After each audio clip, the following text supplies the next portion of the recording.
السلام علیکم ورحمۃ اللہ۔ پیارے بھائیوں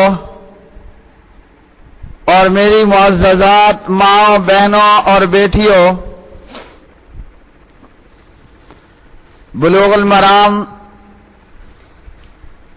کتاب النکاح باب الإلاء والظہار والکفارۃ، سبق نمبر ہے 236۔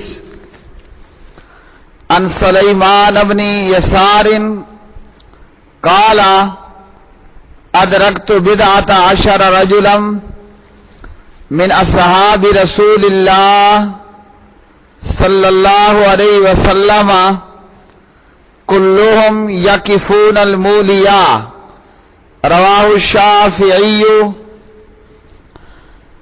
حضرت سلیمان بن یسار رحمہ اللہ کہتے ہیں کہ میں نے نبی صلی اللہ علیہ وسلم کے 10 سے زیادہ صحابہ کو پایا کہ وہ الا کرنے والے کو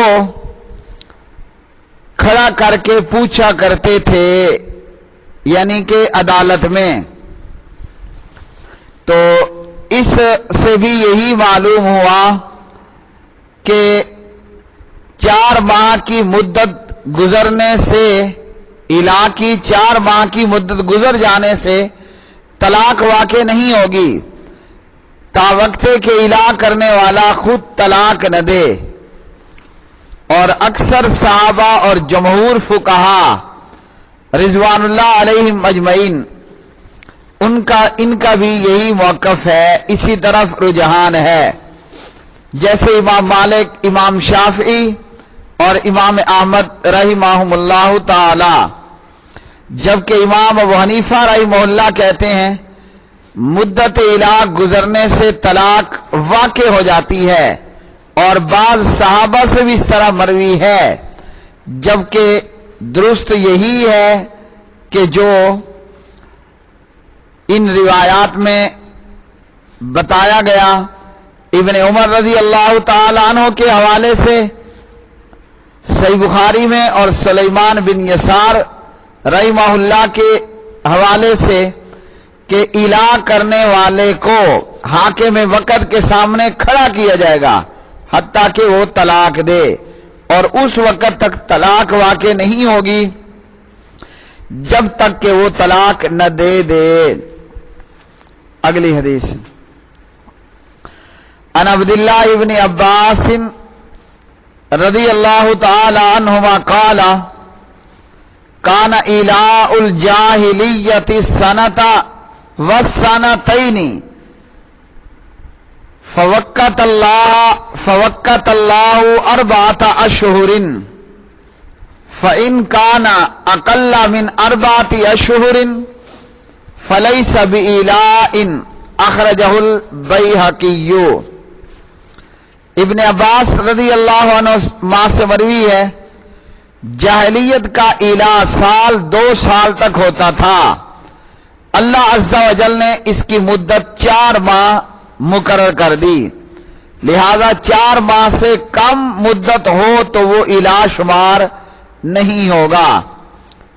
تو اس روایت سے بھی یہ معلوم ہوا، ابن عباس کے اس قول سے یہ معلوم ہوا کہ الا کی جو ہے وہ مدت مقرر کر دی ہے، 4 ماہ سے کم ہوگا تو وہ الا نہیں ہوگا، اور اگر کوئی 4 ماہ سے زیادہ کرنا چاہے گا تو وہ بھی درست نہیں ہوگا۔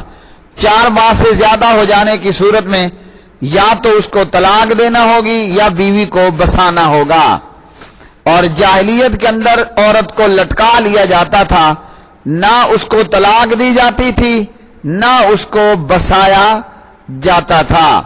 اور ابن عباس نے جس طرف اشارہ کیا وہ اللہ رب العالمین کا یہ فرمان ہے للذین یؤلون من نسائہم تربص 4 اشہر فإن فاؤوا فإن اللہ غفور رحیم۔